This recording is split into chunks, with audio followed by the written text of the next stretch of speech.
बहुत समय पहले की बात है। संत कबीर दास जी वाराणसी में रहते थे, जिसे काशी भी कहते हैं। वे एक गरीब जुलाहे थे और अपना जीवन बहुत सादगी से बिताते थे। उनकी आजीविका का साधन कपड़े बुनना था, लेकिन उनका सच्चा धन उनकी भक्ति थी। वे भगवान राम और अल्लाह को एक ही मानते थे और अपने दोहों तथा भजनों के माध्यम से लोगों को प्रेम और एकता का संदेश देते थे। एक दिन कबीर के सत्संग से प्रभावित होकर कुछ गरीब भक्तों ने उन्हें अपनी छोटी छोटी बचतों से दान दिया। ये दान किसी धनी व्यक्ति का नहीं, बल्कि उन लोगों का था जो खुद अभाव में जीते थे, लेकिन उनके हृदय में कबीर के प्रति अपार श्रद्धा थी। कबीर ने ये दान सहर्ष स्वीकार किया, पर उन्हें लगा कि इस धन पर उनका कोई अधिकार नहीं है। ये तो उन भक्तों का प्रेम है जो किसी नेक काम में लगना चाहिए। उन्हीं दिनों वाराणसी में भयंकर सूखा पड़ा था।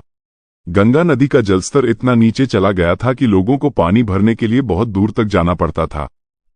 पीने के पानी की कमी से लोग परेशान थे और मवेशियों को भी कठिनाई हो रही थी। कबीर के मन में विचार आया कि इस धन का उपयोग गंगा मैया की सेवा में किया जाए।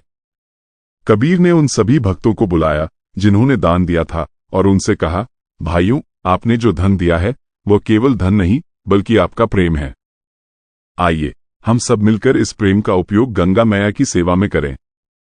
हम एक घाट बनाएंगे ताकि सभी लोग आसानी से नदी तक पहुंच सकें और जल भर सकें। सभी भक्त इस विचार से बहुत खुश हुए और उन्होंने खुशी खुशी कबीर का साथ दिया। दिन रात मेहनत करके उन्होंने पत्थर और मिट्टी से एक सुंदर और मजबूत घाट बनाना शुरू कर दिया। कबीर ने खुद फावड़ा उठाया और सबके साथ काम करने लगे। वे न केवल ईंट पत्थर जोड़ रहे थे, बल्कि अपने प्रेम और भक्ति से भी उस घाट को बना रहे थे। कुछ ही समय में वो घाट बनकर तैयार हो गया।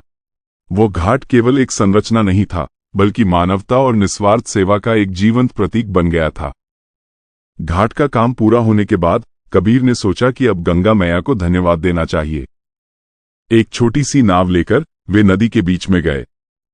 उन्होंने दोनों हाथ जोड़कर गंगा मैया से प्रार्थना की, हे गंगा मैया, हमने ये घाट आपके और आपके भक्तों के लिए बनाया है। ये धन उन भक्तों का है जिन्होंने बड़े प्रेम से इसे दिया था। हम चाहते हैं कि आप इसे स्वीकार करें।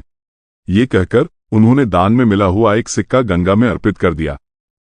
उसी पल नदी का जल एक अद्भुत प्रकाश से जगमगा उठा और गंगा मैया स्वयं एक देवी के रूप में प्रकट हुई।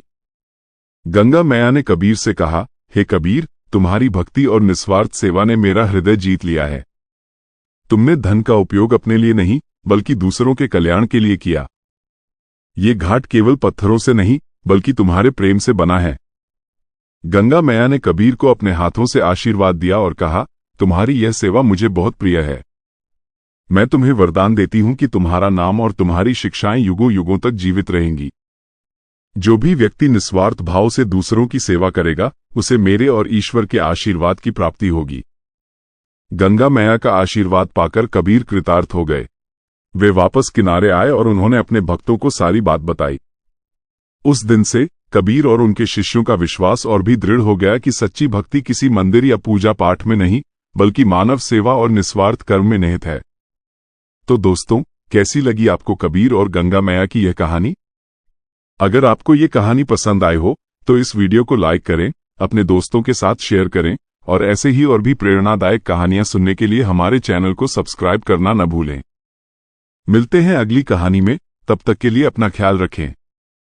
जय श्री राम।